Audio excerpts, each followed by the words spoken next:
Assalamualaikum warahmatullahi wabarakatuh.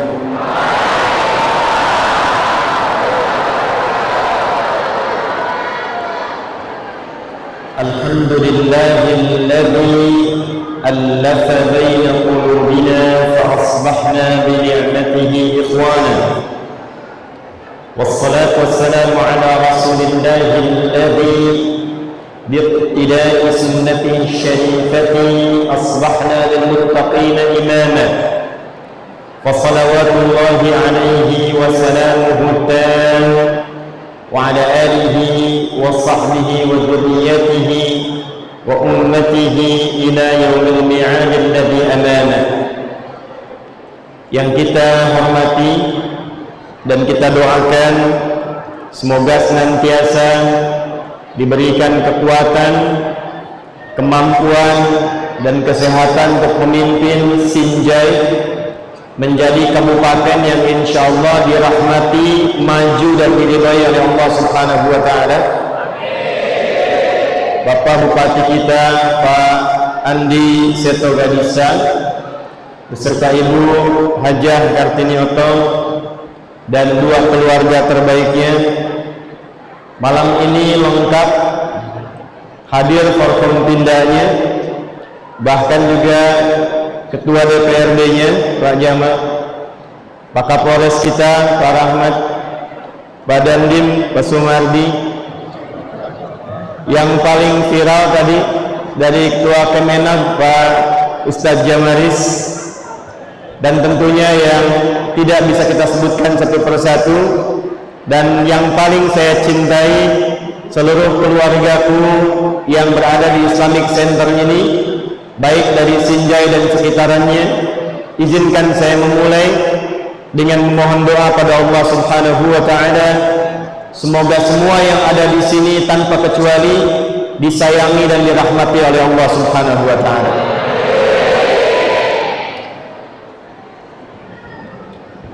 Saya mau mulai pakai pantun, boleh? Beli parang, baju dan capcay, lihat aura kasih berhati lembut. Saya terbang jauh ke Sinjai, terima kasih sudah disambut.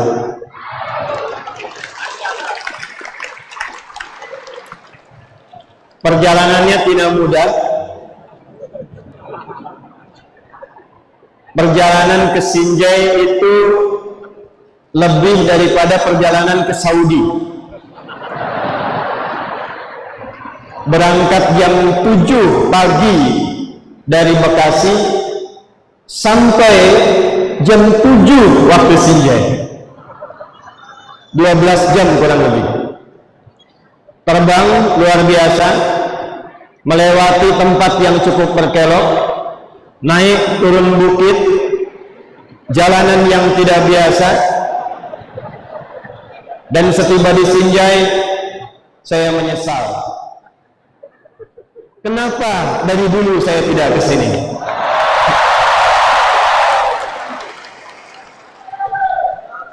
Karena dari sekian tempat yang pernah saya kunjungi, termasuk 2 bulan lalu saya di Amerika, tidak ada alam yang seindah Sinjai. Di Amerika nggak ada bukit kayak gini. Di Washington makanannya nggak akan seenak yang pernah saya cicipi tadi. Jadi kalau dengan semua alam yang sudah Allah berikan, semua pemandangan indah yang sudah Allah sampaikan, tempat yang begitu elok, kenikmatan yang begitu banyak, belum mampu mendorong Anda semua untuk memakmurkan amanah Allah di kabupaten ini, maka dengan cara apa lagi Allah memfasilitasi kita semua? Karena itu malam ini kita akan belajar singkat tentang hikmah Isra Mi'raj yang disiapkan oleh Allah Subhanahu wa taala untuk memajukan seluruh umat Nabi Muhammad dimanapun mereka berada. Jadi Isra Mi'raj itu, Bapak Ibu, itu bukan sekedar kejadian yang berlangsung untuk menjadi cerita. Bukan tiap tahun diperingati hanya untuk dikisahkan Nabi berangkat dari Masjidil Haram ke Masjidil Aqsa, naik ke langit, menerima perintah sholat, pulang. Ternyata lebih daripada itu, Isra Mi'raj disiapkan oleh Allah menjadi kurikulum kehidupan bagi semua umat Nabi Muhammad SAW dimanapun mereka berada, supaya hidupnya sukses, maju, dan bahagia. Itulah sebabnya satu-satunya peristiwa yang Allah tetapkan sebelum Nabi hijrah ke Yathrib hanyalah Isra dan Mi'raj. Dan nanti kita akan bahas 3 bagian penting.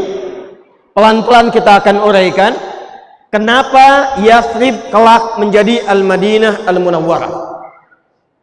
Baik, saya sedikit-sedikit dulu ingin bertanya ya. Nabi hijrah dari Mekah kemana? Tuh, salah kan? Nabi hijrah dari Mekah kemana? Hijrahnya bukan ke Madinah, karena Madinah dulu belum ada. Nama Madinah itu belum ada. Kan? Yang ada namanya Yathrib. Siapa namanya? Saya sebut siapa karena Yathrib itu adalah satu nama dari umat Nabi Nuh alaihi salam yang ikut di kapalnya Nabi Nuh alaihi salam saat terjadi banjir besar. Kapalnya berlayar selama 1 tahun 10 hari. Setelah kemudian singgah, maka umat Nabi Nuh menyebar. Di antara yang menyebar itu ada yang bernama Yathrib yang mendiami satu tempat, dan tempat itu dinamakan dengan orang yang pertama kali tiba di sana. Itulah Yathrib. Nah, di era Nabi, Yathrib itu tempatnya tertinggal. Ekonominya tertinggal. Pasarnya tertinggal. Konfliknya banyak. Jadi kalau Bapak Ibu mencari preman, di Yathrib banyak. Yang pembunuh banyak. Yang bertikai itu ada 2 suku, 2 desa bertikai 600 tahun tidak selesai. Jadi kalau di kecamatan A ada yang meninggal, di kecamatan B harus meninggal juga. Itu Yathrib. Pasarnya paling curang, semau-maunya menaikkan harga. Kalau ingin mahal, mahal. Kalau ingin rendah, rendah. Pasar dikuasai Yahudi, ekonomi tertinggal, konflik banyak. Itulah Yathrib. Tapi dikehendaki oleh Allah, Nabi Muhammad SAW hijrahnya bukan ke Taif. Taif itu sudah maju, Pak. Perkebunannya tertata, anggurnya paling enak, buah-buahan paling banyak, perdagangan lancar. Tapi ketika Nabi datang dari Mekah ke Taif, malah dilempari supaya keluar dari Taif. Seakan Allah gak berkehendak, jangan ke Taif. Muhammad SAW, engkau tidak diperintahkan hijrah ke Taif, tapi diperintahkan oleh Allah hijrahnya ke Yathrib. Kenapa hijrah ke Yathrib? Karena Allah ingin menunjukkan dengan kedatangan Nabi Muhammad membawa petunjuk, Allah ingin mengubah tempat yang tadinya tertinggal itu, yang banyak kejahatan di dalamnya, pasarnya tidak stabil, ekonominya tertinggal. Allah ingin tunjukkan Nabi Muhammad tidak diutus ke tempat yang maju, tapi diutus ke tempat yang tertinggal untuk merubah suasana yang tertinggal menjadi kota yang berkemajuan. Itulah sebabnya ketika Nabi datang menyampaikan kurikulum yang Allah berikan, cuma 2 tahun tempatnya berubah dari desa yang tertinggal menjadi kota maju yang berperadaban. Kalau Anda ditanya, mana badangan yang paling berkualitas? Orang akan katakan, di kota itu tuh. Mana orang yang paling jujur? Maka akan dijawab di Arab yang viral, di tempat itu tuh. Mana orang-orang yang paling baik? Ditemukan di sana tuh. semua menuju ke satu tempat yang sudah menjadi kota dan menyalurkan cahaya. Dalam bahasa Arab, kota yang menyalurkan cahaya sehingga terasa kebaikannya itu dikenal dengan Al-Madinah Al-Munawwarah. Sampai sekarang, sejak peristiwa itu, desa tersebut, tempat tersebut yang tertinggal berubah menjadi Al-Madinah Al-Munawwarah. Dan tidak banyak orang tahu. Ternyata kurikulum yang Allah berikan untuk merubah daerah tertinggal jadi kota yang maju itu, kurikulumnya diawali dengan peristiwa Isra dan Mi'raj. Itu yang coba kita bahas malam ini. Jadi kalau kita turunkan kurikulumnya, Pak Bupati mengeksekusi dengan Forkompindanya, masyarakatnya mendukung dengan maksimal, besok kita akan lihat insya Allah Sinjai akan menjadi kota maju berperadaban. Tidak cukup dengan amin, kita mulai dulu ya. Itu mukadimahnya ya. Sekarang kita mulai. Maaf saya tanya sebentar, kita sampai jam berapa ini? 10. Baik. Dia bilang sampai subuh. Silakan nanti di sini sampai subuh ya. Saya jam 10 pulang. Ayo pelan-pelan. Sekarang kita mulai dari ngaji kitab dulu ya. Di sini ada yang dari pesantren. Angkat tangan orang pesantren. Pesantren. Masya Allah. Masya Allah. Sudah turun. Bisa bahasa Arab gak? Masya Allah. Pak Bupati tolong bikin program nanti di kerjasama ini, yang bisa bahasa Arab lancarkan bahasa Arabnya, nanti ikut tes, saya kirim ke luar negeri sampai S3 ya. Kemarin baru kita kirim 35 orang ya. Nanti dari sini diseleksi yang lancar bahasa Arab dan hafal Quran 30 juz. Nanti kita belajar ya, kita belajar. Nanti kalau saya kesini lagi, saya bawa ahli-ahli Quran dari Bekasi yang hafal Qurannya 25 hari, 24 hari, ada yang 14 hari. Hafal Quran dengan posisi kanan, kiri, atas, bawah, tengah, pojok-pojok kurang dikit, tahu tuh. Ya, kita mulai dengan hadis riwayat Muslim. Topik yang pertama, Kitabul Iman. Jadi Sahih Muslim itu ada 54 judul, 54 tema. 54 ini itu disebut jami' namanya. Apa namanya? Kitab hadis itu ada 4. Ada jami', ada sunan, ada musnad, ada mu'jam. Kalau Bapak Ibu ingin belajar tentang fikih, bagaimana cara wudhu yang benar, bagaimana cara sholat yang benar dari awal sampai akhir, itu kitabnya kitab sunan namanya. Sunan Abu Daud, Sunan At-Tirmidzi, Sunan Ad-Darimi. Anda belajar cara sujud dari mulai i'tidal pengen sujud, dicari di Al-Bukhari sampai kiamat kurang 2 hari gak akan ditemukan. Karena Al-Bukhari sifatnya disebut jami', sama dengan Sahih Muslim. Apa itu jami'? Jami' itu kitab hadis yang disusun dengan tema-tema umum kurikulum kehidupan. Secara umum. Sekarang misal begini, Anda di sini ada yang pedagang. Ada yang pedagang? Bagaimana cara dagang yang efektif, yang bagus, yang tidak pernah kembali modal? Kembalinya untung, nggak pernah kembali modal. Dagang yang efektif, bagus, kembali untung, nggak pernah kembali modal. Paham? Dan kalau berhasil, nggak akan jadi orang kaya. Nggak akan jadi orang kaya banget. Tapi akan menjadi orang yang kebangetan kayanya. Kaya banget, kebangetan kayanya. Kenal Utsman bin Affan? Oh, kenal tuh. Kenal di mana? Utsman bin Affan itu memang pedagang, tapi belum kaya banget. Setelah beliau belajar kurikulum dagang dari Nabi, berubah level kayanya menjadi yang tertinggi, kebangetan kayanya. Sampai sekarang Utsman radhiyallahu taala anhu punya aset di Madinah, ada hotel namanya Utsman bin Affan.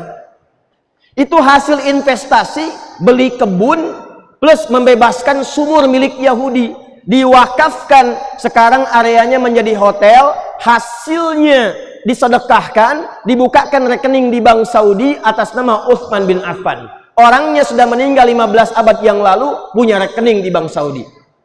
Pak Bupati sampai sekarang masih ada, nggak punya rekening di Bank Saudi. Ingin sukses, keluarkan babnya, Kitabul Buyu'.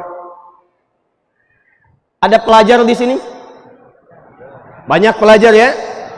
Bagaimana caranya belajar yang hebat, cepat ingat, cepat paham, sulit lupa. Dan apapun yang dipelajari, cepat pahamnya. Itu ada rumusnya nanti di kitab yang ketiga, Sahih Al-Bukhari, dikenal dengan Kitabul Ilmi, kitab cara belajar. Kapan belajarnya? Bagaimana cara belajar yang efektif? Di waktu apa belajar? Bagaimana cara mencari gurunya? Lengkap. Sehingga yang lahir Imam Syafi'i, Imam Hambali, Imam Maliki, Imam Abu Hanifah, orang-orang hebat karena belajarnya dari kurikulum Nabi SAW. Nah, sekarang kita akan keluarkan topik yang menggabungkan semuanya ini, terdapat dalam Kitabul Iman, Sahih Muslim, subtopik nomor 74 di halaman ke-76, paling kanan di pertengahan. Saya bacakan hadisnya. Perhatikan baik-baik. Babul Isra li Rasulillah sallallahu alaihi wasallam ila samawati wa fadlis salah. Paham? Tidak. Pembahasan tentang peristiwa dan hikmah Isra yang Allah tunjukkan dan tetapkan pada Rasulullah sallallahu alaihi wasallam sampai naik ke langit, dan hikmah serta fungsi di balik hadiah sholat. Itu babnya. Yuk saya bacakan hadisnya ya. Tadi kitabnya di Sahih apa namanya? Kitabnya di mana? Imam Muslim pernah ketemu Nabi tidak? Pernah ketemu Nabi tidak? Tidak. Imam Muslim hidupnya jauh setelah Nabi wafat. Cuman di Islam semua terkait pengetahuan tersambung jalurnya ke Nabi sallallahu alaihi wasallam. Tahu dari mana Imam Muslim dapat hadis ini? Imam Muslim menerima hadis ini dari orang bernama Syaiban bin Zarukh. Syaiban bin Zarukh menerima dari Hamad bin Salamah. Hamad bin Salamah menerima dari Thabit Al-Bunani. Thabit Al-Bunani menerima dari Anas bin Malik radhiyallahu taala anhu. Anas bin Malik menerima dari Nabi Muhammad sallallahu alaihi wasallam bin Abdullah bin Abdul Muttalib bin Hashim bin Abdul Manaf bin Qusay bin Murrah bin Kilab bin Ka'ab bin Ghalib bin Fijir bin Malik bin Nadar bin Kinana bin Khuzaimah bin Mudrikah bin Ilyas bin Nizar bin Mudar bin Ma'ad bin Adnan bin Addi bin Adri bin Muqawwam bin Nagur bin Tarikh bin Ya'rub bin Yasjub bin Nabit bin Ismail alaihi salam bin Ibrahim alaihi salam bin Adhar atau bin Nahur bin Abir bin Kinan bin Arfakhshad bin Sam bin Nuh alaihi salam bin Mihlail Matushala bin Kinan bin Anwas bin Tif bin Adam alaihi salam. Ya, coba ulangi. Apa bunyi hadisnya? Was. Bagian pertama ini untuk Forkompinda, Pak Bupati dan jajarannya. Karena tak mungkin daerah bisa dibangun kalau tidak ada pemimpin dan jajarannya. Kata Nabi, utitu bil buraq fa akhadha bi yadi atau kama qala Rasulullah sallallahu alaihi wasallam. Saya didatangkan oleh Allah melalui malaikat Jibril untuk melakukan perjalanan Isra pertama dengan kendaraan bernama buraq. Apa namanya? Dari kata barakun, Al-Baqarah ayat ke-20. Yakadul baruku yakhtafu absar. Secepat kilat, secepat cahaya. Kendaraan yang kalau sekali tatap sampai ke tujuan. Para ulama mengartikan kendaraan ini dengan real. Betul-betul kendaraan yang sekali tatap sampai. Tapi juga ada yang mengeluarkan ini dengan kurikulum membangun tempat yang akan dimajukan. Kalau ada orang yang dikehendaki oleh Allah bersiap untuk memimpin satu daerah, ada Pak Bupati, ada Forkompindanya saat ini, maka hal yang pertama disiapkan kata para ulama, belajar dari kurikulum Isra dan Mi'raj ini adalah satu, memiliki visi-visi dan gerakan yang secepat kilat. Saya ulang ya, memiliki visi, misi dan gerakan yang secepat kilat, cepat tanggap, mudah dieksekusi. Lihat ada sesuatu, selesaikan. Lihat ada persoalan, tuntaskan. Lihat kecamatan A ada yang diperlukan, cepat selesaikan. Jangan tunda. Ini bagian pertama. Bagaimana itu bisa dilakukan? Saya percepat. Maka Nabi kemudian diberangkatkan dari Masjidil Haram. Ini ada yang sudah pernah haji belum? Sudah pernah umrah? Saya doakan yang belum berangkat insya Allah dipercepat ya. Nah, tidak cukup dengan amin, nabung ya, nabung. Nanti kalau umrah haji dari Zamzam tuh, menara Zamzam belok kanan. Belok kanan ketemu ada gedung besar, bukit namanya Jabal Qubais, ada istana. Di bawahnya ada pos security, ada CCTV satu warna putih. Lurus, jangan sampai mentok. Kalau sampai ujung ke arah rumah Nabi dilahirkan, ada 35 kipas angin situ. Sebelah kirinya ada tempat namanya Gate Nabi, Babun Nabi. Disitulah Nabi melakukan Isra. Berangkatnya dari situ. Sekarang tandanya ada jembatan dari istana ke arah masjid. Nah itu begitu sampai ke masjid, bawahnya namanya Gate Nabi, Babun Nabi. Dari situ Nabi melakukan Isra. Saya teruskan. Berangkatnya dari Masjidil Haram kemana? Masjidil Aqsa. Di manakah Masjidil Aqsa? Di Palestina itu dari Mekah berapa jauh jaraknya? Ada apa sekitarannya? Bukan cuma berangkat, Nabi itu diperlihatkan oleh Allah wilayah-wilayah yang akan dipimpin oleh beliau dan diteruskan oleh umatnya. Jadi ketika beliau diperintahkan oleh Allah berangkat sebelum dimi'rajkan, ditunjukkan dulu oleh beliau, oleh Allah Subhanahu wa ta'ala, wilayah-wilayah akan dilewati Nabi. Wilayah-wilayah akan dipimpin oleh umatnya Nabi kemudian hari. Sehingga sebelum Nabi memimpin, membuat kebijakan, Nabi sudah tahu wilayah yang akan dipimpin secara menyeluruh. Hikmah Isra Mi'raj. Yang pertama, kalau Forkompinda, Pak Bupati dan jajarannya menginginkan Sinjai maju, Sinjai berperadaban, hal pertama yang harus dilakukan adalah petakan semua wilayah yang dipimpin itu. Jangan hanya diketahui ada berapa kecamatannya. Kalau cuma tahu kecamatan, saya pun tahu 9 kecamatan. Betul? Tapi di setiap kecamatan itu berapa desanya? Siapa yang tinggal di situ? Bagaimana karakternya? Mungkin yang kecamatan A senangnya ikan. Kecamatan B senangnya jagung. Kecamatan C senangnya misalnya ada buah yang sangat sulit untuk didapatkan sampai di Amerika, buah naga. Karakternya beda-beda. Maka sebelum memulai pembangunan, membuat program, kurikulum Isra Mi'raj mengajarkan kunjungi setiap daerah-daerah itu untuk diketahui semua kekhasan dan karakternya. Siapa yang paling jauh di Sinjai ini? Yang jauh kecamatan mana? Pak Bupati udah sampai ke sana belum? Alhamdulillah. Setiap daerah yang sudah dikunjungi, petakan. Lalu apa yang paling menarik? Perhatikan baik-baik. Ini yang paling hebat. Sebelum Nabi diisrakan, setelah ditunjukkan wilayahnya, ternyata Nabi diajarkan dan diperintahkan dulu oleh Allah untuk menggembala kambing. Bukan main lato-lato.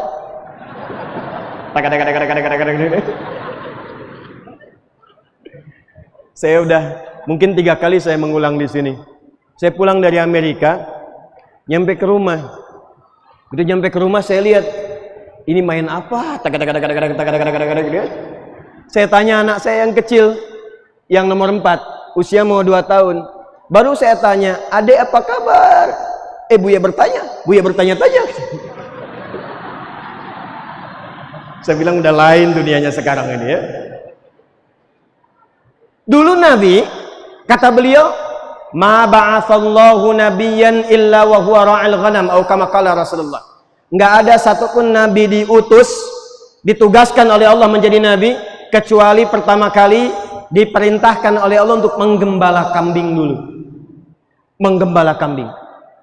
Apa kaitannya? Ini menggembala kambing, tumbuh dewasa, Isra Mi'raj dapat salat. Hubungannya apa? Ternyata ketika diriset, semua nabi dan rasul memang menggembala kambing. Lalu saya datang ke pegunungan. Ada satu peternakan kambing di daerah Pacet di Bandung namanya. Saya masuk ke situ untuk meriset hadis tentang kambing. Di kambing itu ada apa? Apa kaitan kambing dengan kepemimpinan? Ternyata Masya Allah. Bapak Ibu pernah dengar suara kambing? Gimana suaranya? Ternyata suaranya itu ada banyak, bukan cuma satu. Jadi kambing pun kalau mengembik, itu iramanya itu minimal ada 3. Lapar. Jadi kalau suaranya terdengar lapar. Tahu dari mana? Bawa makanan suaranya sama semua. Semakin yang lain tertinggal, yang ini sudah ngambil, yang itu belum, makin kenceng. Tapi kalau dia sedang ketakutan, mengembiknya berbeda.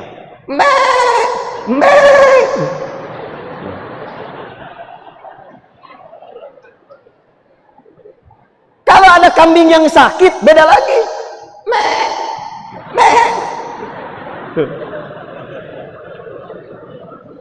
Paham sampai sini? Ternyata para nabi diminta untuk belajar kambing supaya bisa mengetahui karakter kambing yang akan diterapkan untuk merawat umatnya. Karena kalau sudah jalan-jalan, nabi itu belusukan. Dan belusukannya nabi nanti akan ditiru oleh sahabat Umar bin Khattab. Kalau sudah tahu wilayah 9 kecamatan, mungkin suaranya akan berbeda-beda. Kecamatan A, lapar. Jalan rusak Pak Bupati.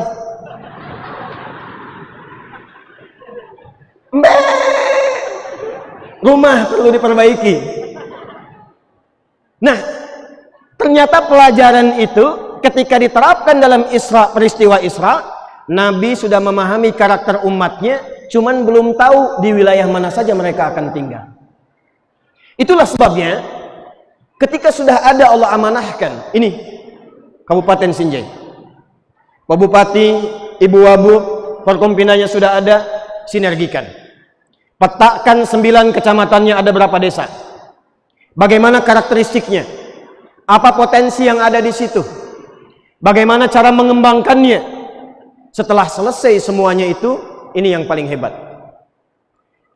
Diangkatlah Nabi Shallallahu Alaihi Wasallam ke peristiwa Mi'raj. Tapi sebelum diangkat, pindah hadisnya. Awas ya, ini materi mungkin belum pernah disampaikan oleh siapapun. Karena ini agak jarang-jarang materinya. Kalau Isra Mi'raj biasanya kan ceritanya berangkat naik ke atas, langit 1, langit 2, langit 3, ketemu Nabi Adam, setelah itu Nabi Isa sampai ke Nabi Ibrahim kan? Terima perintah sholat, bolak-balik ke Nabi Musa, konsultasi jadi 5 kan? Nah, sekarang itu simpan dulu karena sudah hatam. Sekarang kita ambil materi yang lain yang jarang dibahas. Pindah ke hadis nomor 163. Paling kiri sebelah atas di kitab Sahih Muslim, halaman 77. Lihat baik-baik. Sudah tahu tempatnya, paham karakternya, sekarang tinggal membimbing masyarakat dan umatnya. Tapi sebelum itu terjadi, Allah menginginkan setiap keadaan diri Nabi dibersihkan dulu oleh Allah dengan keadaan yang sangat luar biasa. Pindah hadis. An Anas bin Malik qala kana Abu Dzar yuhaddithu Kata Anas bin Malik, ada kisah dari Abu Dzar yang menyampaikan informasi penting sebelum Nabi dimi'rajkan. Qala Rasulullah sallallahu alaihi wasallam, Nabi sallallahu alaihi wasallam menyampaikan, perhatikan kalimatnya. Furija saqfu baiti di Makkah. Sebelum saya berangkat itu, atap rumahku di Mekah ditembus.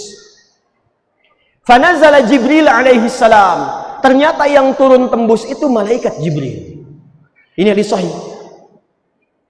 Fafaraja bi sadri. Maka tiba-tiba Jibril menembus dadaku. Fa'atraghaha bima'i zamzama. Maka membersihkan semua hal yang kotor dalam jiwaku. Dibersihkan. Faja'a bi tastin mumtali'in hikmatan wa imanan. Setelah dihilangkan yang kotornya, dimasukkanlah oleh Allah melalui malaikat Jibril hikmah dan iman. Tahap 3. Tahap 1, kenali wilayah. Tahap 2, kenali karakter sehingga mudah membuat keputusan cepat. Tahap ketiga, perhatikan baik-baik. Nabi diperintahkan oleh Allah melalui malaikat Jibril, bersihkan dulu hatinya dari semua sifat-sifat yang kotor. Jadi kalau Sinjai ini ingin maju, awas hati-hati. Tempatnya ingin bagus, pendidikannya ingin berkembang, yang pertama dilakukan dari kurikulum Isra Mi'raj, para pejabatnya harus membersihkan hatinya dulu sehingga memimpin kabupaten ini dengan hati yang bersih.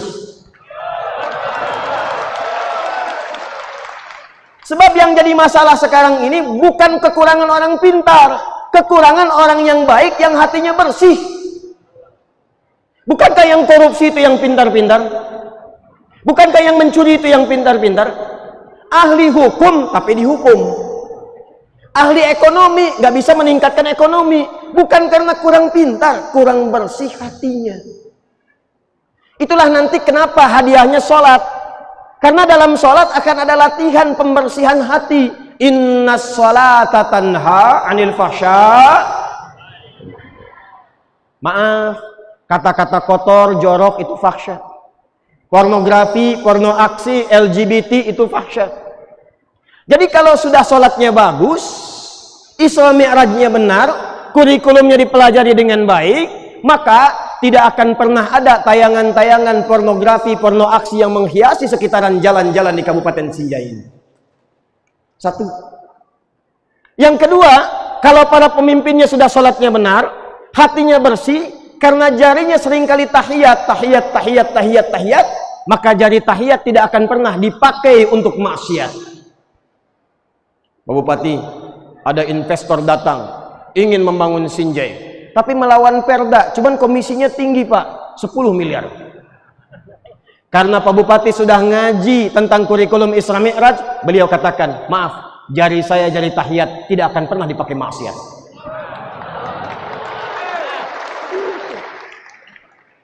Tapi komisinya naik Pak, 100 miliar. Tunggu, saya istikharah dulu.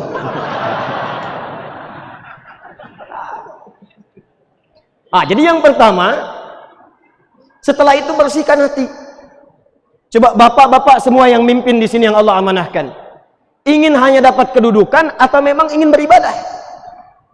Bedanya orang Islam ketika jadi apapun, semua kegiatannya ia lakukan untuk ibadah kepada Allah. Mau jadi bupati, ibadah.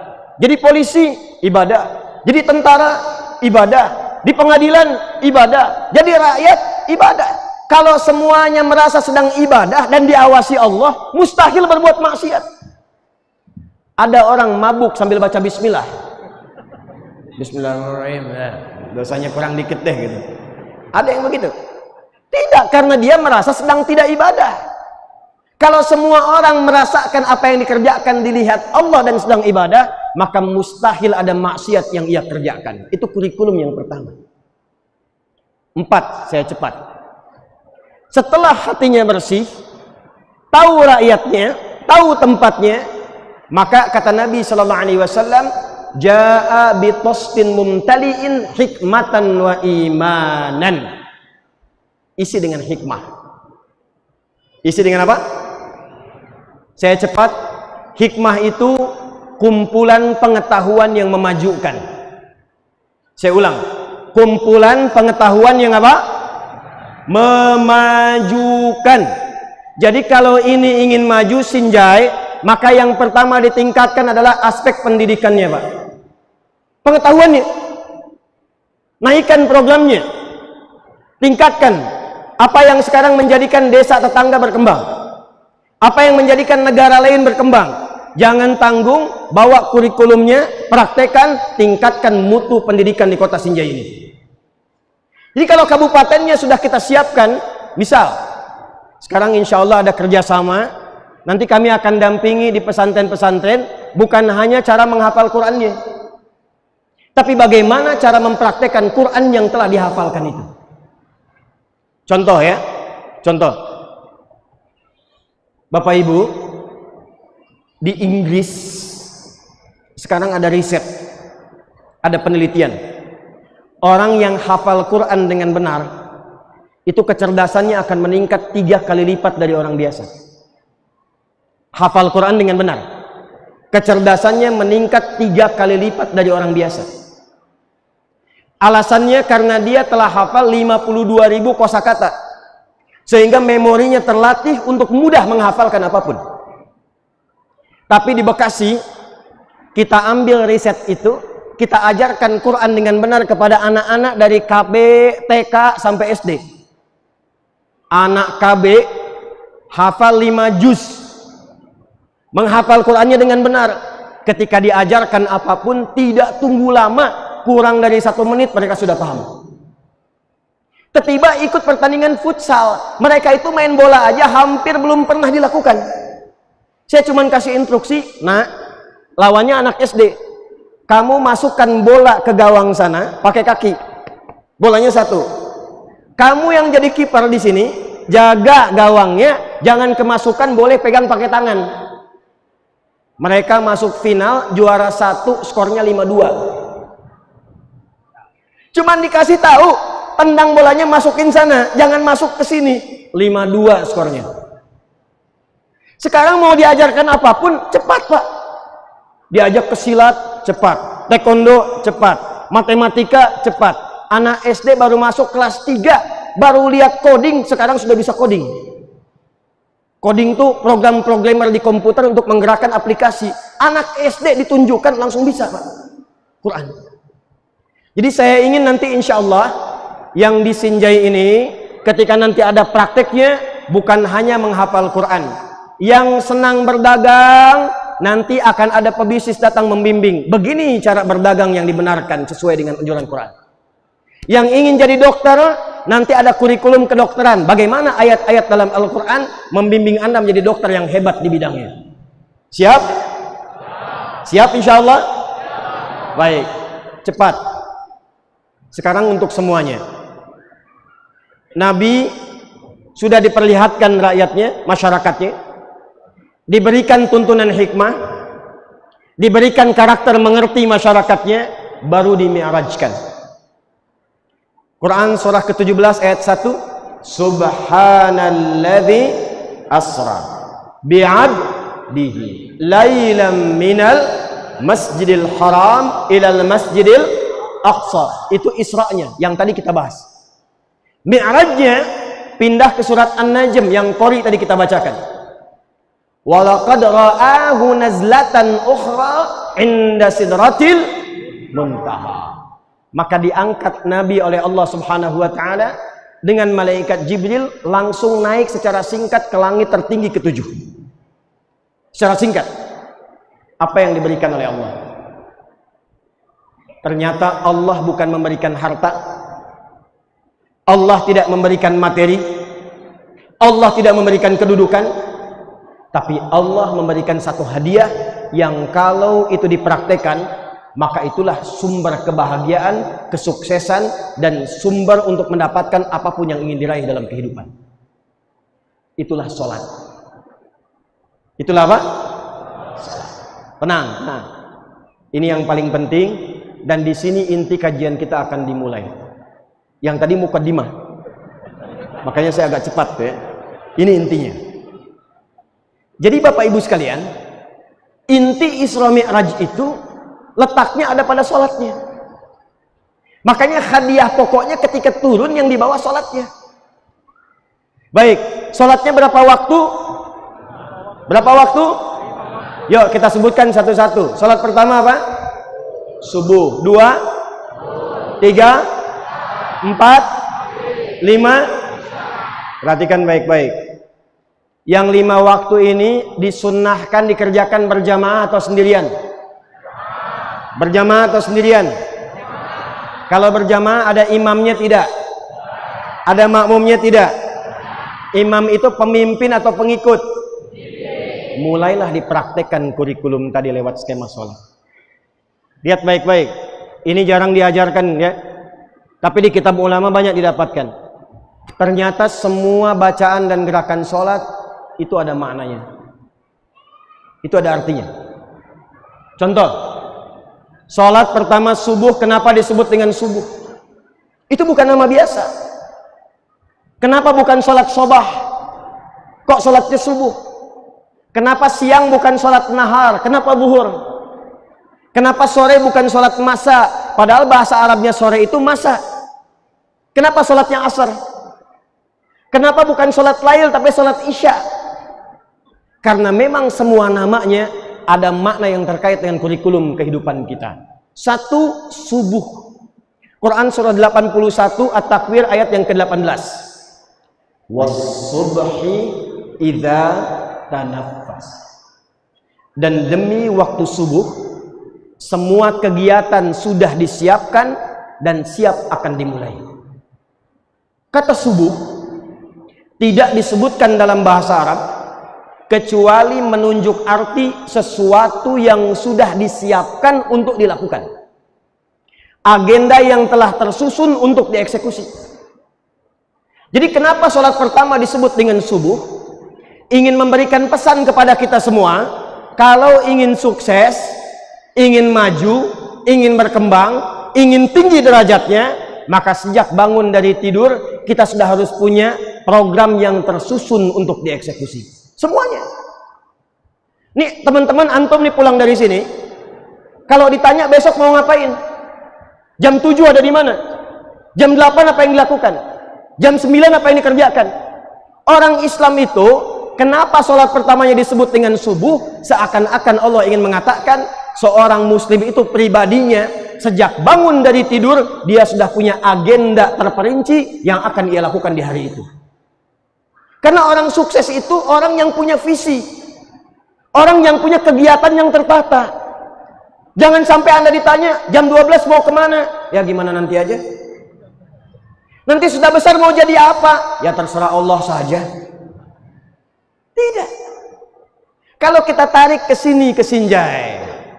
Nih Anda yang tinggal di 19 kecamatan, di 9 kecamatan. Dari sekarang siapkan, bikin kurikulum sampai ke depan. Anda mau jadi apa? Dan jangan tanggung. Saya ingin jadi polisi. Jangan cuma polisi. Saya akan jadi Kapolri. Saya akan jadi panglima. Saya akan jadi dokter. Saya akan jadi insinyur.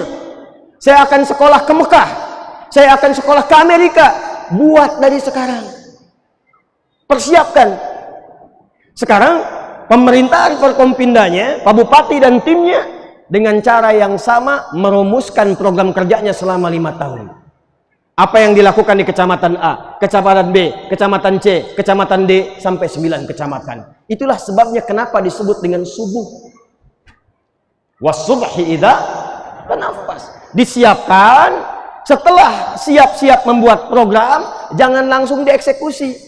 Datang kepada Allah untuk meminta kemudahan, perlindungan dan persetujuan. Itulah kenapa kita sholat. Wasta'inu bisabri was. Kalau Anda sedang punya masalah, punya program, punya sesuatu ingin diselesaikan, kata Allah, bawa program itu, masalah itu, datang dengan sabar dan mohonkan saat sholat kemudahannya kepada Allah. Itulah kenapa kita datang. Datangnya jamaah. Makanya Nabi setelah peristiwa Isra Mi'raj, Nabi punya visi. Oh ini nggak pernah maju ini karena ribut terus, kata Nabi. Maka apa program Nabi yang pertama? Program Nabi saat pertama kali hijrah ke Madinah, beliau lihat mempersaudarakan semua penduduk yang ada di Yathrib. Maka dipanggil oleh beliau, Yang hijrah siapa? Yang pribumi siapa? Yang konflik siapa? Didudukan, dipersaudarakan, dibuat aturan yang disepakati oleh semuanya. Dikenal dengan Piagam Madinah. 2. Dipanggil semua sahabat senior bangun masjid. Apa fungsi masjid? Ternyata masjid digunakan oleh Nabi untuk mempraktekkan fungsi Isra Mi'raj yang pertama. Pemimpinnya hadir, rakyatnya hadir, dan semua kurikulum Isra Mi'raj diterapkan dalam peribadatan sholat. Contoh, yuk kita praktek pelan-pelan. Lihat sini, kalau sholat imamnya ada berapa? Makmumnya kalau sudah berdiri rapat tidak? Lurus tidak? Saya ulangi, rapat tidak? Lurus tidak? Boleh enggak makmum menyendiri sendiri? Boleh enggak makmum memisahkan saf sendirian? Tidak sah jamaahnya, dia harus ikut lurus, sempurna, rapat dan tegak. Ini memberikan pesan bahwa kalau daerah ingin maju, kalau kabupatennya ingin berkembang, maka yang pertama harus dilakukan adalah semua masyarakatnya kompak, rapat, membuat barisan yang lurus dan rapi. Siap? Siap? Itu yang disebut ka'annahum bunyanun marsus.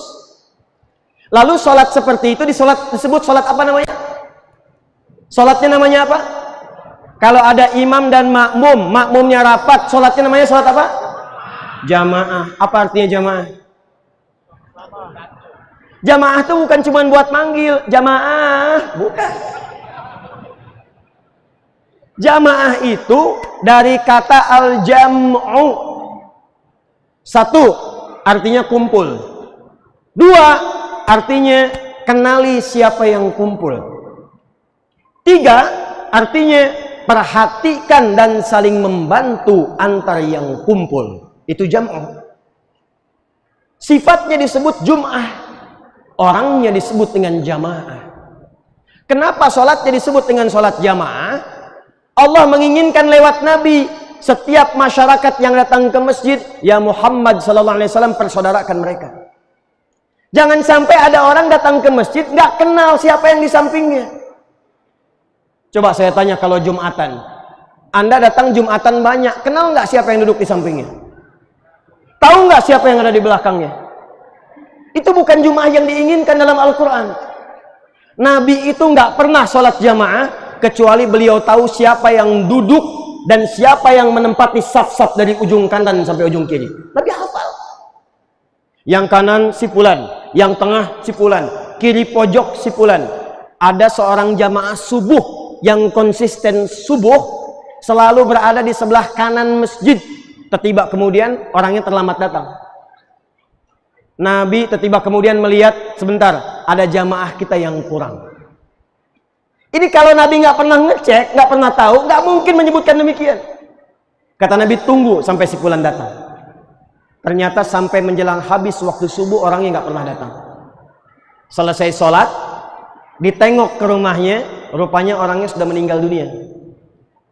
Ditanya oleh Nabi kepada istrinya, apa yang terjadi dengan si fulan? Kata istrinya, nggak ada ya Rasulullah kecuali beberapa hal. Apa kata Nabi? Dia berkata sebelum meninggal, ya Allah, kenapa nggak lebih jauh lagi? Apalagi, ya Allah, kenapa bukan yang baru saja? Maka Nabi bersabda, berbahagialah engkau, kama qala Rasulullah. Dia berkata, ya Allah, kenapa nggak lebih jauh lagi? Karena pahala ke masjidnya diperlihatkan oleh Allah sebelum wafatnya. Dia berkata, ya Allah, kenapa bukan yang baru saja?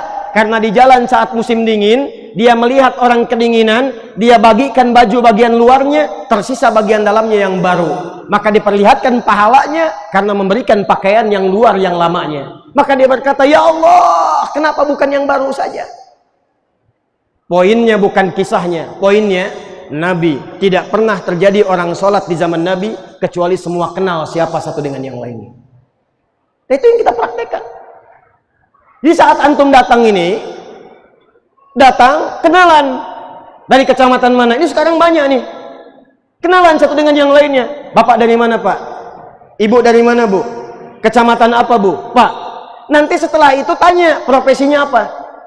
Boleh jadi yang datang ke sini ada yang dokter, Yang hadir ada saudaranya yang sakit, nggak punya biaya buat ke rumah sakit, tanyakan, maka dokter memberikan resep, selesai persoalannya pada masa itu.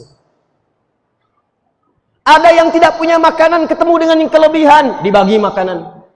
Ada yang tidak punya pekerjaan, ketemu dengan ketua DPRD, diberikan peluang-peluang lowongan.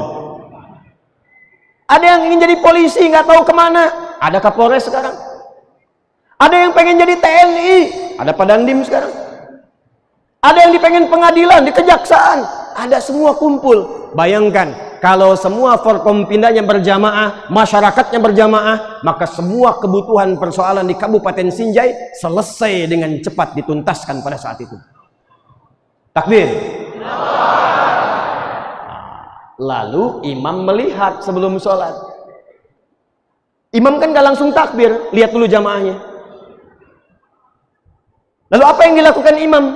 Bukan cuma mengucapkan dalam bahasa Arab, istau.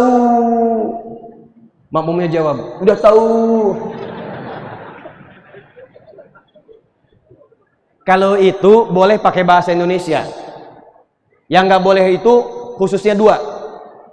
Satu, bacaan Al-Quran baik dalam sholat di luar sholat. Yang kedua, azan dan bacaan sholat itu harus pakai bahasa Arab. Jelas?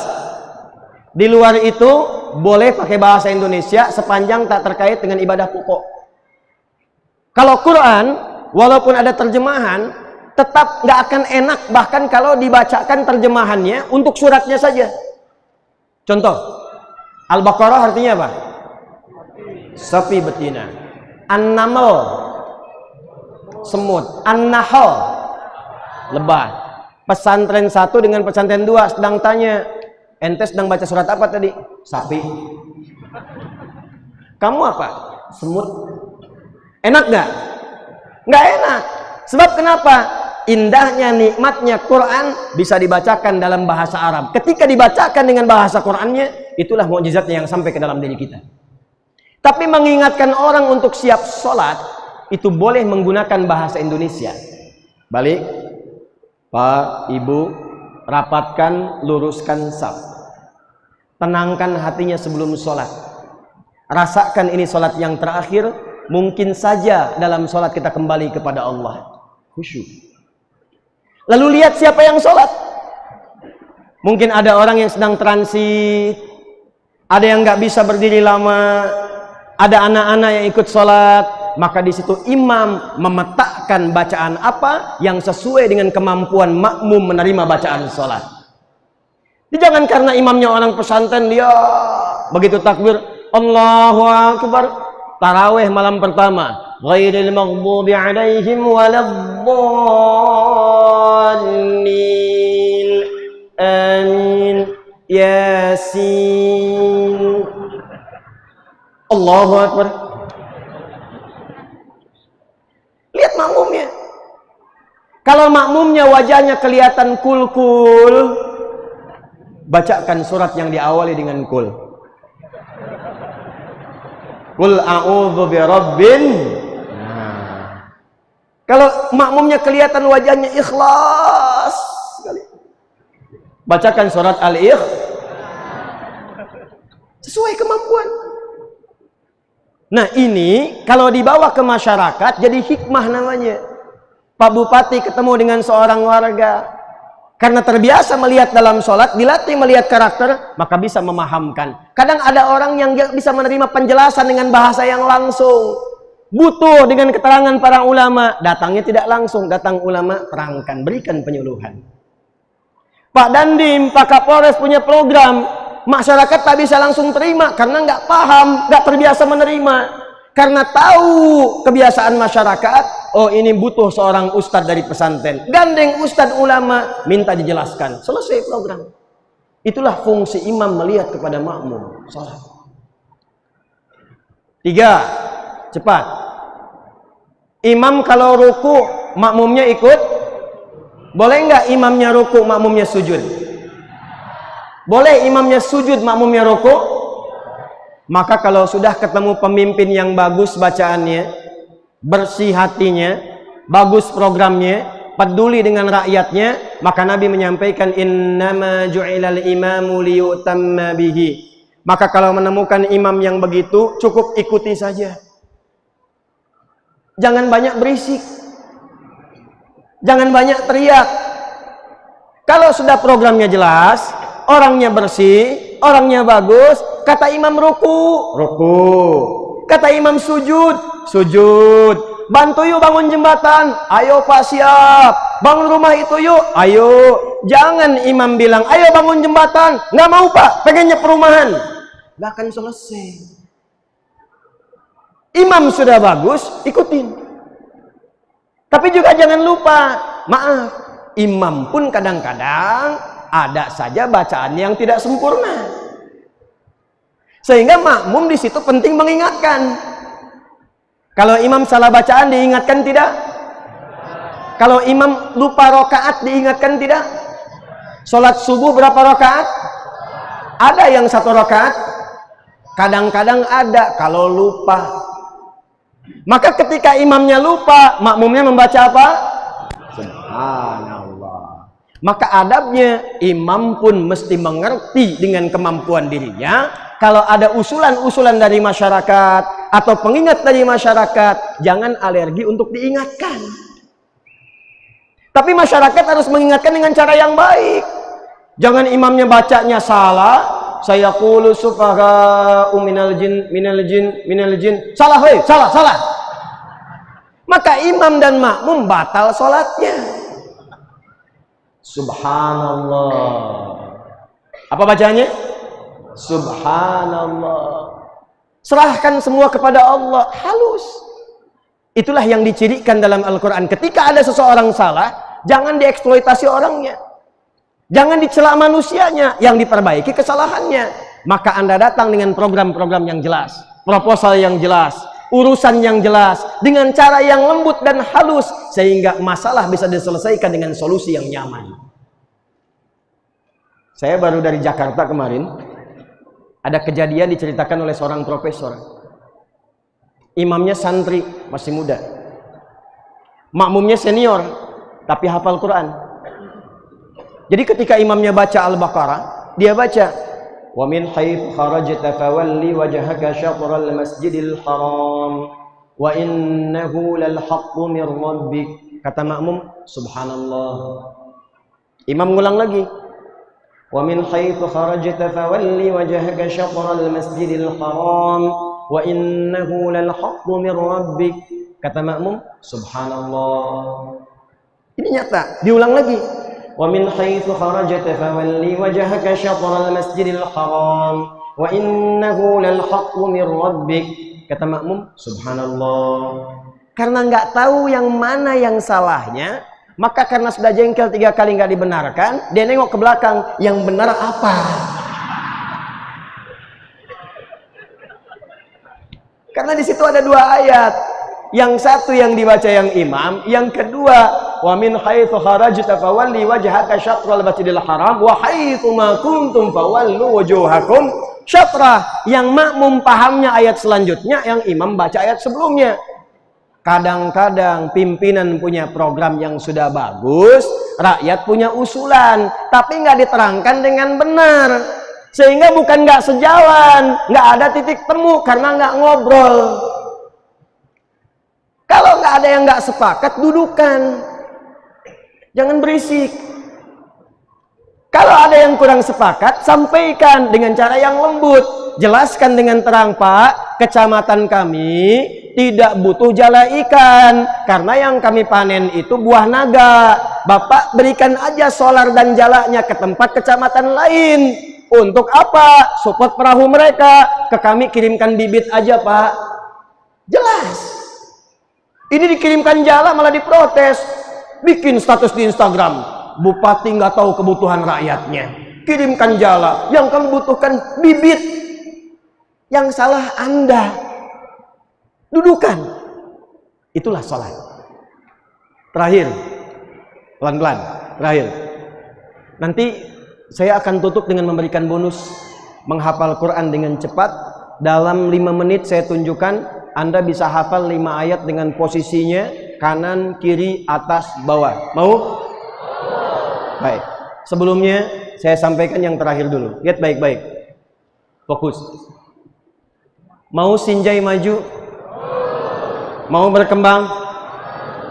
Fikih salat mengajarkan kalau mau maju, mau berkembang, rumusnya 3. Apa itu? Ada berapa? 1. Persiapan salat. Yang tadi saya katakan, bentuk saf yang rapat, yang maju, yang kompak, rakyat dengan pemimpinnya. Siap? Siap? 1. 2. Perhatikan baik-baik. Dalam sholat, dari mulai takbir sampai dengan salam, selalu akan ditemukan ikhtilaf, perbedaan. Bahkan bacaan dan gerakan kadang nggak sama. Contoh, ini lihat takbir nih.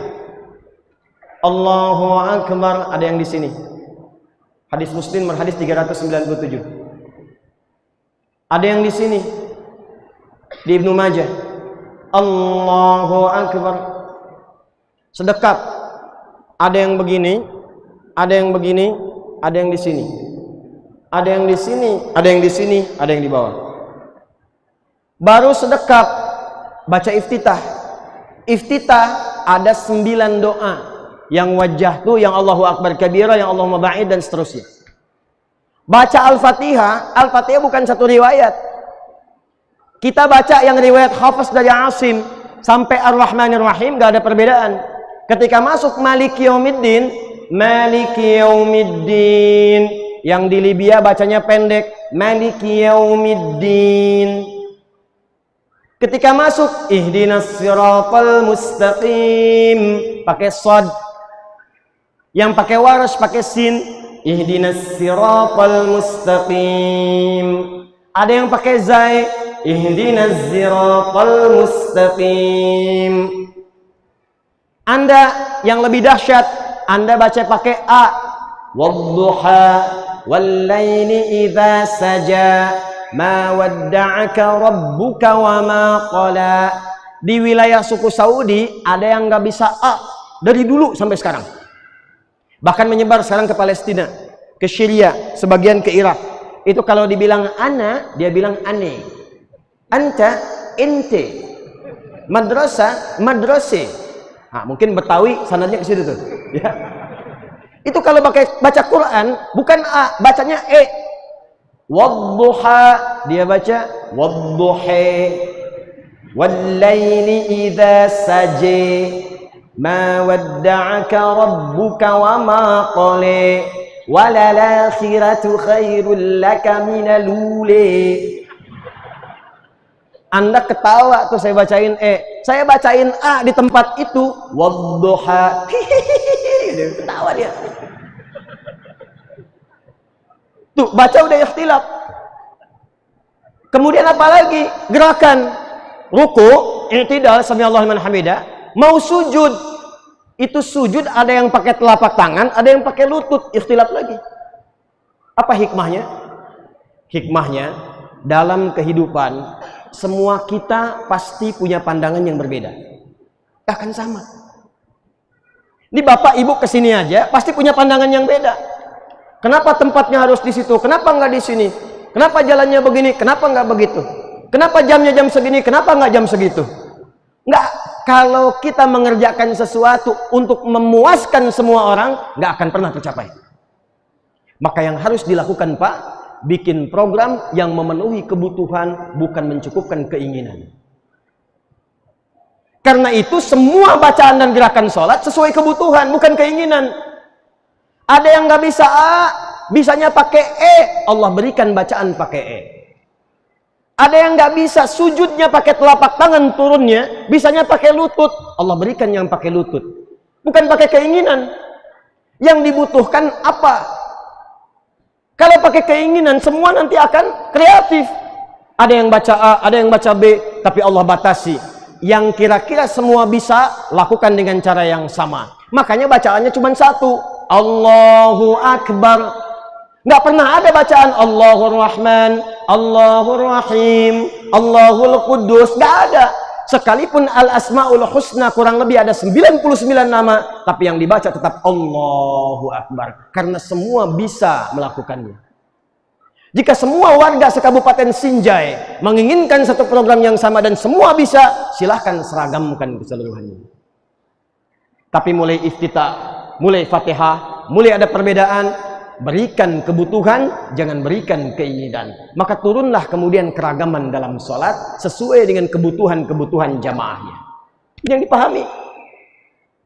Maaf ya, ini jangan sampai perbedaan dalam sholat itu bukan supaya terpecah, tapi supaya kita makin kompak, makin toleran, makin baik. Maaf, di sini ada yang kunut subuh, ada yang tidak kunut. Nah, kunut ada dalilnya, yang tidak kunut ada dalilnya. Yang tidak ada dalilnya itu yang tidak sholat subuh. Zaman Nabi yang kunut ada nggak? Ada. Yang nggak kunut ada. Dua-duanya dibenarkan oleh Nabi, nggak pernah diprotes. Makanya Imam Syafi'i memilih saya kunut, Imam Ahmad memilih saya nggak kunut, nazilah saja. Imam Malik memilih kunutnya silent, rakaat kedua sebelum ruku. Imam Syafi'i setelah ruku jahar. Imam Abu Hanifah nggak kunut sama sekali. Semua jalurnya dalilnya nyampe ke Nabi. Syekh Utsaimin itu mufti besar di Saudi, madhabnya Hambali. Beliau nggak kunut, tapi fatwanya kalau ada seorang imam kunut dan kita menjadi makmum, maka kita harus mengikuti kunutnya, mengaminkan kunutnya. Jadi, kalau ada orang yang kunut, Allahumma hdina fiman hadait, amin, sekalipun Anda nggak kunut. Jangan sampai imamnya kunut, Allahumma hdina fiman hadait, bid'ah. Nggak jalan. Kalau imamnya nggak kunut, makmum jangan paksakan, apalagi sujud sahwi. Ikuti imamnya. Apa hikmahnya? Menghargai setiap perbedaan. Saya pulang dari Libya ke Bekasi. Awal-awal ada suami istri nggak tegur sapa karena persoalan lutut dan telapak tangan. Semalaman. Ini kisah nyata. Suami pulang dari kantornya malam kena macet, nggak sempat jamaah ke masjid, sholat di rumah.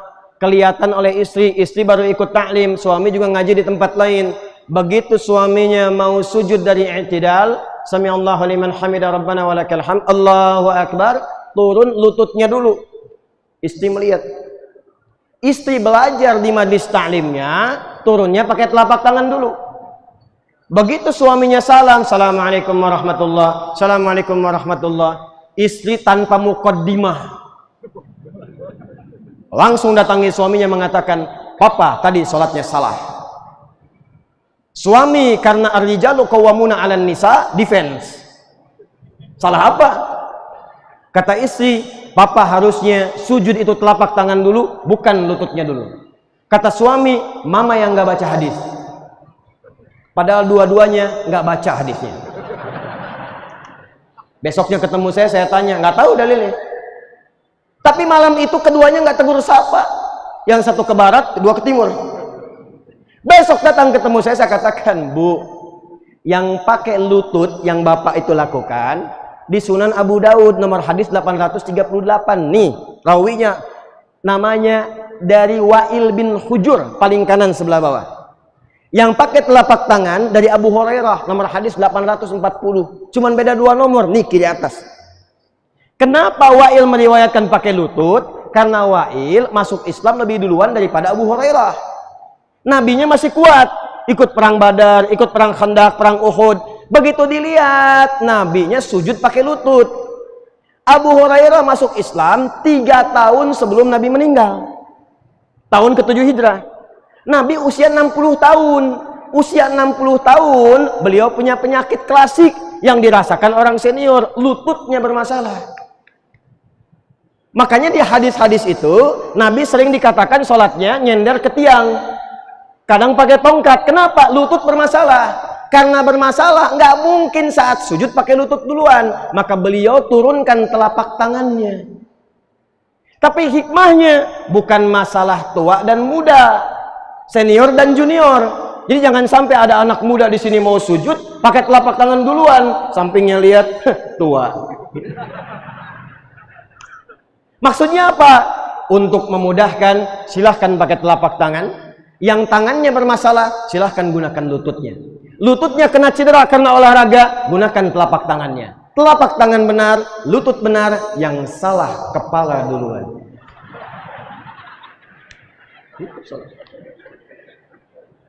Jadi kalau kita sholat bisa kompak, bermasyarakat pun harus kompak. Terakhir, kalau salam, sholat ditutup dengan apa?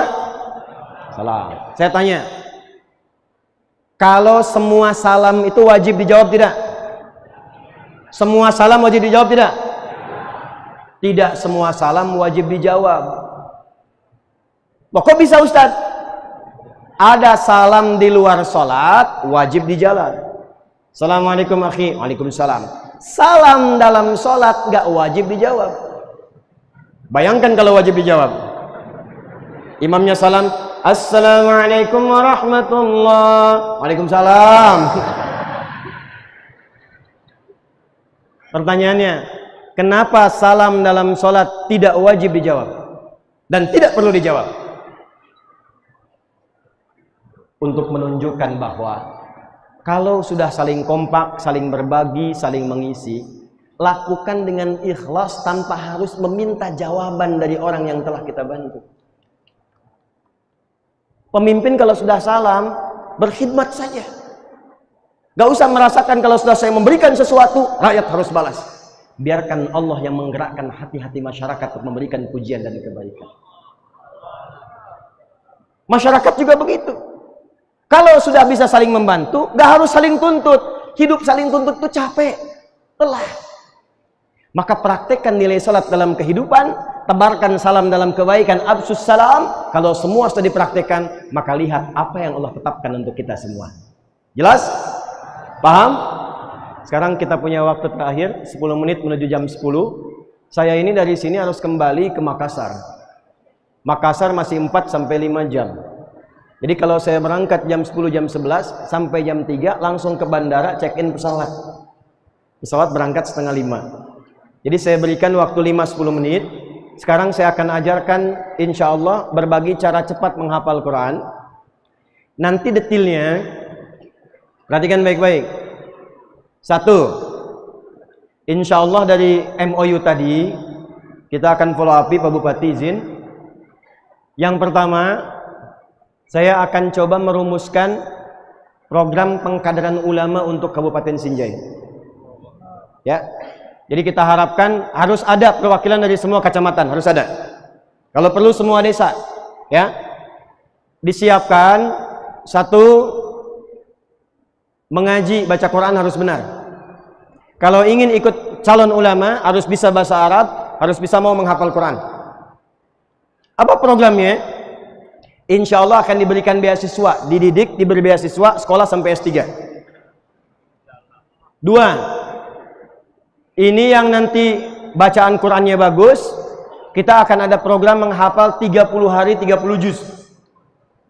Nanti Pak Bupati akan menyeleksi perwakilan dari setiap desa. Nanti kalau yang sudah bagus kualifikasi akan belajar di Bekasi, bukan cuma menghafal Quran.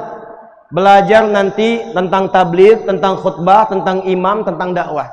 Yang ngajar langsung saya dengan beberapa masyayikh. Yang bagus bacaan Qurannya, kita punya kerjasama dengan 19 negara. Dengan Jepang, Amerika, Selandia Baru, dengan Australia, negara Timur Tengah. Nanti insya Allah setiap Ramadan bisa kami kirim ke sana. Nanti mungkin dari Sinjai ada yang ke Jepang, dari Sinjai ada yang ke Amerika. Nggak cukup dengan amin, menghafal dari sekarang. Ya, dari Amerika itu sudah meminta 50 untuk dikirimkan. Saya sudah menyiapkan setiap provinsi bisa mengirimkan, karena ada 50 negara bagian. Nah, sebelum berangkat, itu bukan cuma Quran, nanti akan ada belajar bahasa Inggris gratis. Kalau ke Jepang, belajar bahasa Jepang. Ke Korea, belajar bahasa Korea.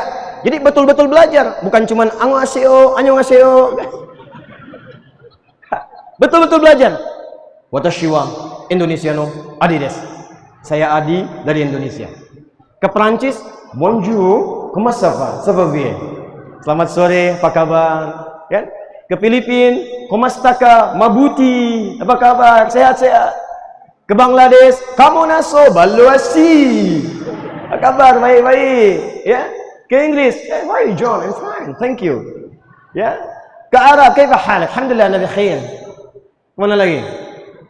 Ya, kuasai, pelajari. Sekarang eranya sedang mengecil. Nanti yang belajar akan juga dikursuskan bahasa-bahasa asing sesuai dengan negara tujuannya. Nanti pulang-pulang ke Sinjai, ajarkan lagi masyarakat sehingga semua mendapatkan bagian yang sama. Sepakat insyaallah? Nanti kita akan follow up ya. Tolong minta papan tulis sebentar. Kita punya 5 menit. Mau surat An-Naba, mau surat Al-Baqarah? Jangan yang hafal. Yang nggak biasa dihafal. Al-Baqarah aja ya. Ayo Al-Baqarah. Ayat 1 sampai 5. Siap? Oke. Atau ayat 1 sampai 5 sudah hafal ya? Hah? Sudah hafal? Saya ganti ya. Ayat 127. 127 belum hafal kan? Nah. Yang belum hafal, kalau yang sudah hafal gampang. 127 itu paling kiri sebelah atas. 127. 128.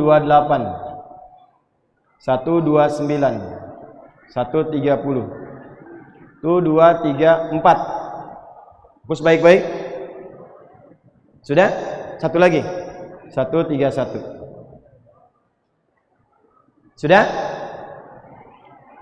Perhatikan baik-baik. Saya kotaki ya. Ini kelihatan? Belakang kelihatan? Ya pasti tidak, kan saya belum tulis. Nanti kalau saya sudah tulis baru kelihatan ya.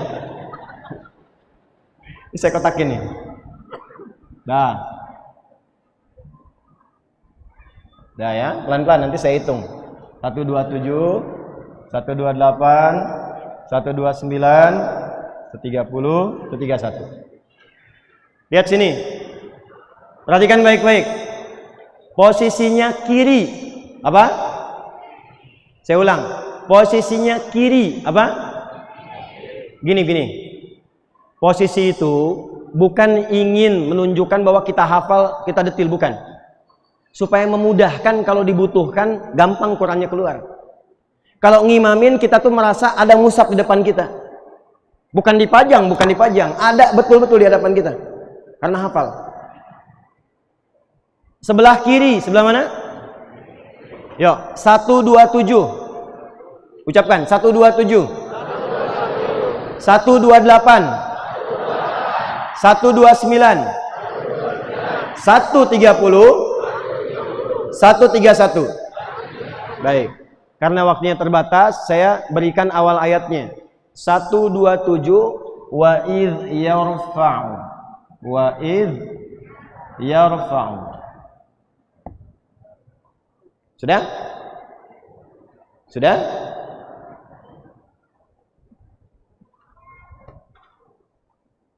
Ini saya tuliskan di sampingnya 127. 128 Rabbana waj'alna. Rabbana waj'alna.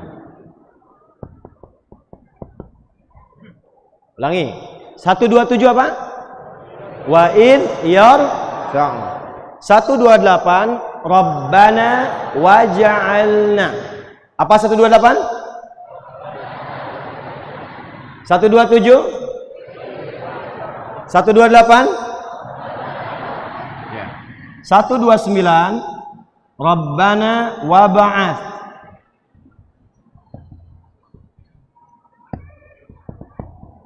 Satu dua sembilan.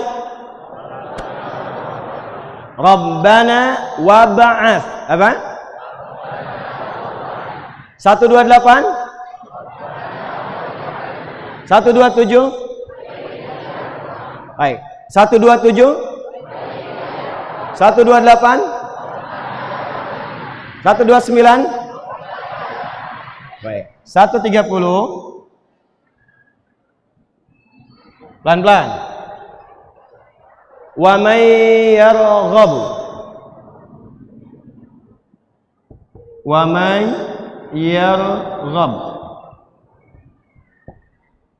130. 130. Baik. Ulangi. 127. 128, 129, 130. Oh, sampai habis mic-nya. Satu lagi. Pelan-pelan.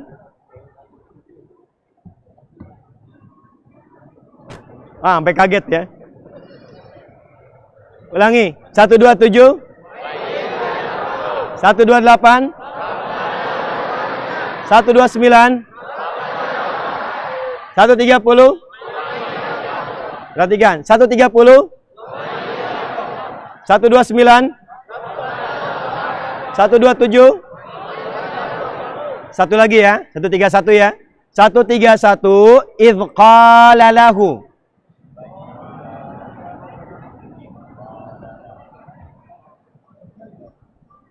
Ulangi. 131. Baik, kita urutkan ya sebelum kita mulai ya. 127,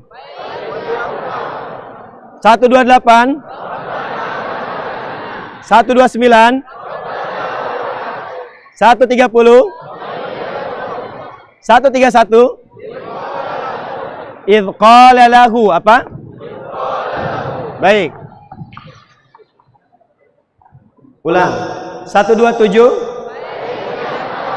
128, 129, 130, 131. Baik, sekarang lihat. Ini surat apa? Baik. Ayat berapa? 27 sampai 13. Posisinya di mana? Belah kiri. Baik. Sekarang saya tanya. Surat Al-Baqarah ayat 127. 128. 129. 130. 131. Baca mundur. 131. 130. 129. 128. 127. Masya Allah. Gampang ya? Saya hapus sekarang.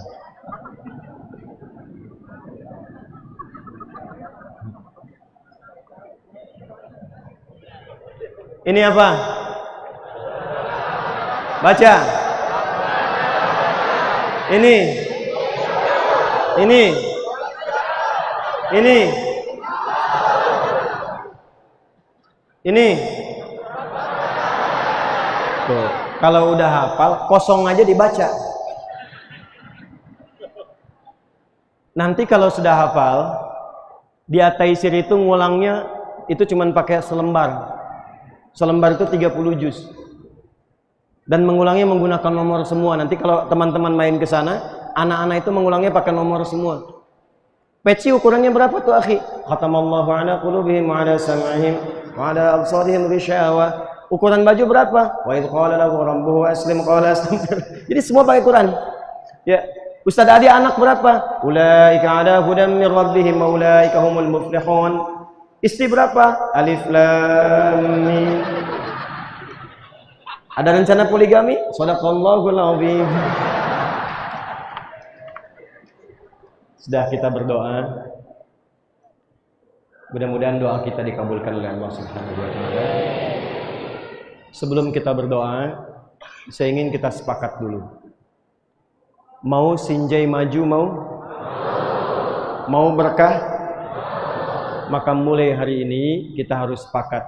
Semuanya kompak membangun Sinjai. Siap? Niatkan semua karena Allah. Siap? Pemerintah dan masyarakat saling bersinergi, saling membantu. Siap?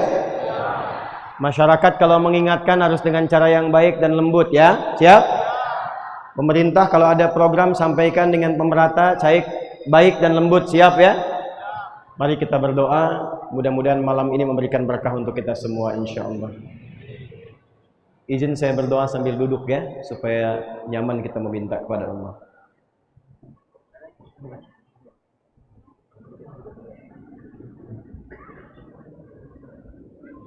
Alhamdulillahi rabbil alamin. Allahumma subhanaka hamdan syakirin kama 'allamtana an nahmada. ونشكرك شكرا كما علمتنا أن نشكرك أنت المقدم وأنت المؤخر بيدك الخير إنك على كل شيء قدير. اللهم إنا نسألك بأسمائك الحسنى وصفاتك العلى يا الرحمن الرحيم صل على حبيبك الكريم رسولك المصطفى الأمين سيدنا محمد وعلى آله وصحبه أجمعين. اللهم بارك لنا يا الله، بارك هذا البلد سنجا يا أرحم الراحمين كما باركت كل الأماكن التي ترضاها. Ya Allah, berikan keberkahan kepada kami dan berikan keberkahan kepada Kabupaten Sinjai ini ya Allah, terutama dalam milad yang ke-459, seperti Engkau berkahi tempat-tempat yang telah Engkau cintai. Allahumma rabbana la tada' lana fi maqamina hadha wa fi kulli maqamin dhanban illa ghafarta. Ya Allah, kalau di tempat ini ada pelaku pendosa, jangan biarkan dia pulang kecuali Engkau ampuni dosa-dosanya.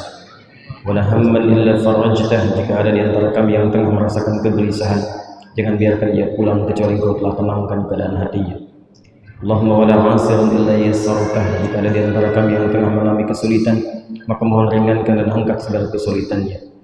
Allahumma ja'al jam'ana hadha jam'an marhuma wa tafarraqana min ba'dihi tafarruqan ma'suma.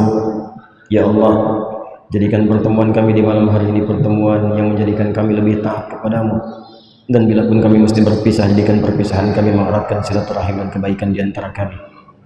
Allahumma ya Allah, janibna minal bala wal ibtila waj'alna mimman tardahu ya Allah wa tuhibbah waj'al hadhil balda baldatan thayyibatan wa tardah. Ya Allah, berkahi negeri kami, jauhkan dari musibah, jauhkan dari bencana-bencana yang Engkau tetapkan ya Arhamar Rahim bagi tempat yang tidak Engkau sukai. Rubah setiap tempat menjadi tempat yang Engkau sukai, Engkau ridai, baldatan thayyibatan wa anta tardaha. Allahumma ij'al ya Allah ulama'ana ulama'an mukhlasin waj'al umara'ana umara' udala. Ya Allah, menjaga para ulama kami, jadikan para ulama kami orang-orang yang ikhlas dalam berdakwah kepadamu, dan jadikan para pemimpin kami pemimpin yang adil yang Engkau jaga untuk meringankan hisab mereka di hari kiamat ya Arhamar Rahimin. Allahumma barik ya Allah hadhil baldah Sinjai ya Allah fi miladiha waj'alha ya Allah madinatan tardaha. Ya Allah, kami berkhusus bermohon di malam hari ini, jadikan Sinjai di miladnya saat ini dan berbagai kabupaten lainnya ya Allah, kabupaten yang Engkau berkahi, daerah yang Engkau senangi, Engkau cintai, penduduk yang Engkau ridai, seperti Engkau ridai hamba-hamba yang telah berkehidupan, yang telah kembali kepadamu. Allahumma rabbana atina fid dunya hasanah wa fil akhirati hasanah wa qina adzaban nar. Wa sallallahu ala sayyidina Muhammad wa ala alihi wa sahbihi ajma'in. Wa akhiru da'wana subhanakallahumma wa bihamdika nashhadu an la ilaha illa anta nastaghfiruka wa natubu ilaik. Wa akhiru da'wana alhamdulillahi rabbil alamin. Sebelum saya akhiri dengan salam, sebagai tanda diresmikannya MOU, saya dengar ada 20 pesantren ya. 20? Nah, 20 pesantren ini yang sudah ada, insya Allah nanti kita akan siapkan 200 paket. Oh, berarti satu paket itu ada 3 buku. Jadi setiap pesantren sementara menerima 10 paket, jadi 30 buku. Itu paket cepat untuk menghafal Quran. Itu metode menghafal Quran 30 juz. Kami siapkan ada 200 paket, berarti 600 buku. Jadi bagaimana caranya bisa dikirim ke sini?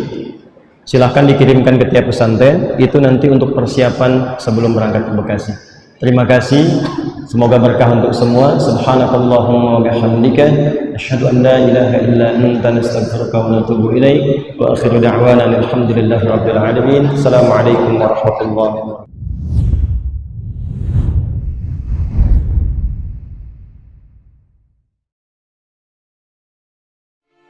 Pak Bupati ketemu dengan seorang warga, karena terbiasa melihat dalam sholat, dilatih melihat karakter, maka bisa memahami.